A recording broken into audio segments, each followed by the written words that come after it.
This special edition, In the Line of Duty. In a post-Ferguson world, just how important is finding the right officers to train the cops. Roll over, sir, roll over, roll over, roll over. Don't go into the bad man's lair. Wait till he leaves to a vehicle takedown behind shields and helmets. Shields and helmets are all that's keeping them alive. If the class feels you don't know what you're talking about and you've lost them, then my question would be, are they correct? And if you don't know what you're talking about, how does the person who doesn't know what they're talking about get the class back?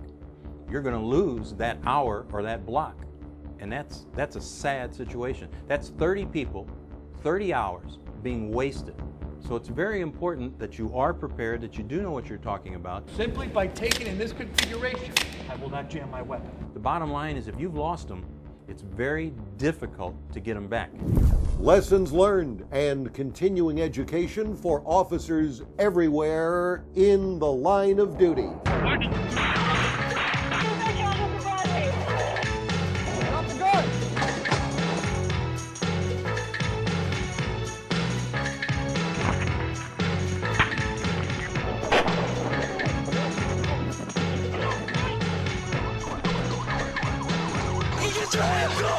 Line of Duty's longtime technical advisor, Richard Simpher, could be an irritable cuss as director of the St. Louis Metropolitan Police Academy, especially if you as an instructor didn't have your act together. Hello, welcome to In the Line of Duty. I'm Ron Barber.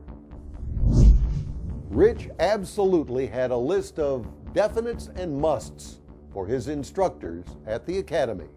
Every instructor needs to get in there ahead of time, know who's coming, know what the topic is, and prepare. You cannot walk into a classroom at 8 o'clock, never have seen the facility.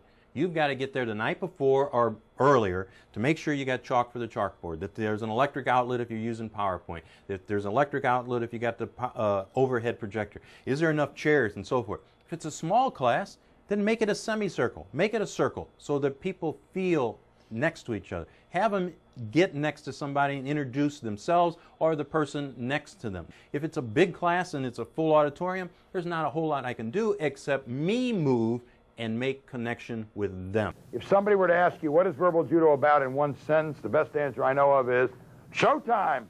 So it really depends on the topic, the environment, but every instructor, I think it's just imperative that you get there ahead of time, check out the surroundings, and then build that so that you can have an environment that is more friendly, that is learning inducive, and that you can mold and move those chairs so that people are actually exchanging information. And Rich would keep his ear low to the ground and occasionally right next to the door.